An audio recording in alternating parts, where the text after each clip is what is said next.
Greetings to everyone! In this video, I want to share my experience of working as a freelancer and to discuss the features of freelance in general. I guess this information might be useful to those of you who have no experience in this type of activity yet and who are about to make such a decision. Now I'd like to define freelance in my own words for a start. A freelancer is a person running a self-scheduled activity and completing orders as a contractor for businesses or individuals. Just like any other activity, freelance has its own pros and cons. The advantages are as follows: a possibility for self-scheduling your daily and weekly working hours, a possibility for self-selection of the business activity to run.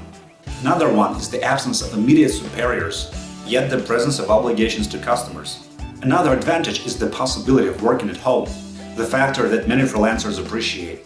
Another one is the possibility of involving extra human resources, which works in case you have a great number of orders or a volume of work. This should always be agreed on with your customer, letting you benefit from mediation. Also, if you run your business activity in the internet and have no local binding, you have a chance to move within your town or city or even the entire country, provided you can afford that, making your income move along with you in the laptop under your arm. Another advantage of freelance is the possibility of developing your freelance activity into a fully functioning official business, which certainly requires favorable economic factors. Finally, this type of activity makes you develop yourself initiative, self-organized, responsible, and disciplined. Among the disadvantages of freelance are the absence of guaranteed stability, because the income of a freelancer depends on the efficiency of his or her productivity and on the availability of orders in general. A derivative of this factor is the problem of taking out a loan from a bank, because your income has to be permanent and document supported. Another important issue, in my opinion, is the lack of live communication with other people, which has become a particular problem of the modern world. Today, a lot of freelancers get purchase orders to their mailboxes, submitting them in the same way and not visiting their customers' offices. Funnily enough, the absence of immediate superiors and the need to follow other people's directions might also be considered a disadvantage of freelancing, because if you end up having to search for a job, you will have to face these two factors inevitably. Now let's discuss the ways of dealing with competition, which is always there for freelancers. The first distinction that would make you stand out in the crowd is a properly made curriculum vitae. A curriculum vitae has to be compact, properly structured by primary sections and formatted. It should contain only facts and list your main achievements and results in the activity that you run. Besides that, you can distinguish yourself from others by the quality of your work. Also, if you want to keep your customers, you have to be ready to provide discounts if this is applicable to the activity that you run. These days, you have to keep developing your computer literacy, focusing on professional software. Besides, these days, the preference is often given to freelancers having a legal status. For example, the status of a sole proprietor, which is a situation in Russia where I live. I guess this might be common with other countries as well. According to my own experience, having a legal status would let you have your candidacy considered in the shortest time possible, thus leaving your competitors behind.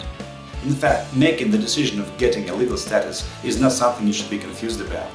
In my country, if you have no official employer, you can register at a local job center before becoming a sole proprietor, then pass an occupational training course of some 2 months, work up and present your business plan, and be given a grant for business development, thus obtaining your startup capital.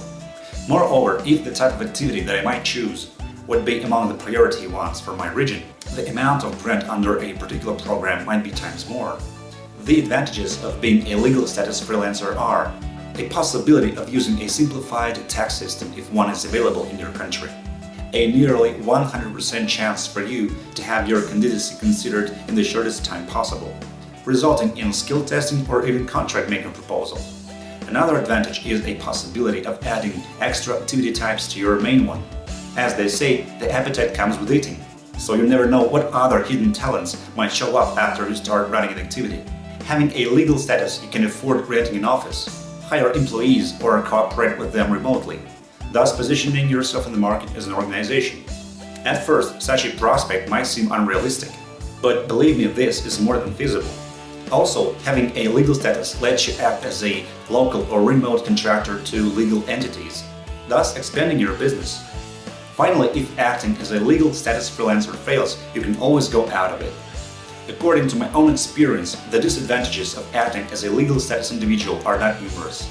They are the requirement of paying taxes and probably making your future pension contributions, and the requirement of paying fees to your bank for keeping your account. Banks usually charge fees on a monthly basis, so you can make it tricky by billing your customers most rarely, thus letting yourself withdraw larger amounts and also pay less to the bank. So, I truly hope that the facts I've stated will be informative to you and you will reach whatever objectives you pursue. By the way, if you are or planning to become a freelance translator, then you might want to check the link in the description section offering you a course in SDL TRADOS Studio, a translation memory software.